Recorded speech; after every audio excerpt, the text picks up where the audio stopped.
सध्याच्या डिजिटल युगात कृत्रिम बुद्धिमत्तेचा वापर वाढलाय.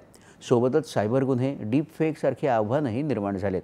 या पार्श्वभूमीवर शहाणकर कच्ची अभियांत्रिकी महाविद्यालयात प्राध्यापक असलेल्या नीलाक्षी जैन यांचं सायबर सुरक्षेच्या क्षेत्रातलं योगदान मोलाचं ठरतं.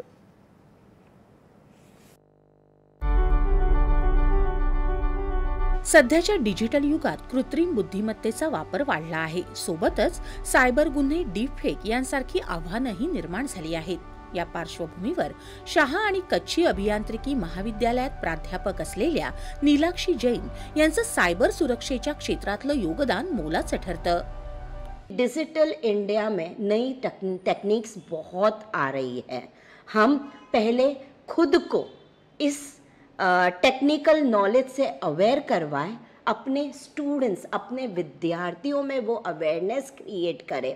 आर्टिफिशियल इंटेलिजेंस जैसे आजकल सब चैट जीपीटी यूज़ करते हैं, बहुत सारी चीज़ें जो है वो ऑटोमेट हो गई है. पर एट सेम टाइम उतना ही हमारा साइबर क्राइम का खतरा भी बढ़ गया है, क्योंकि now data is new fuel. विकसित भारतासाठी नैतिक सायबर रक्षक तयार करण्यासाठी नीलाक्षी जैन कार्यशील आहेत. कृत्रिम बुद्धिमत्तेसह डिजिटल फॉरेन्सिक, डीपफेक डिटेक्शन यांसारख्या क्षेत्रात त्यांना उत्तम गती असून यावर त्यांचे 70हून अधिक शोध निबंध प्रकाशित आहेत. याचबरोबर 12 पेटंटही त्यांच्या नावावर आहेत. 5000हून अधिक पथनाट्याद्वारे त्यांनी सायबर सुरक्षेबाबत जनजागृती करत सामाजिक भानही जपलं आहे. भविष्यात सायबर गुन्ह्यांचं आव्हान अधिक गडद होण्याची शक्यता असून नागरिकांनी घाबरून न जाता त्यांची तक्रार संबंधित ठिकाणी करावी, असं नीलाक्षी जैन आवर्जून सांगतात. यावर्षीचा राष्ट्रीय शिक्षक पुरस्कार मिळाल्याबद्दल त्यांनी सर्व सहकाऱ्यांचे आभार मानले आहेत.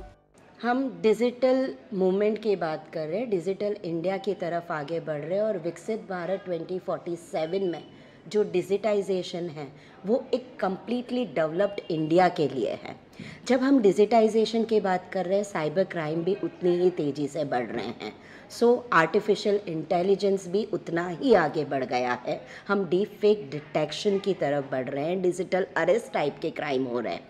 सो विकसित भारत 2047 में अगर शिक्षक और स्टूडेंट इन सब की अवेयरनेस क्रिएट कर पाए कि साइबर क्राइम से कैसे लोगों को बचाया जा सकता है, क्या उन्हें करना चाहिए, क्या नहीं करना चाहिए, और अगर आप क्राइम के विक्टिम बनते हैं तो आप डरे नहीं, आप उसका सामना करें, उसे रिपोर्ट करें.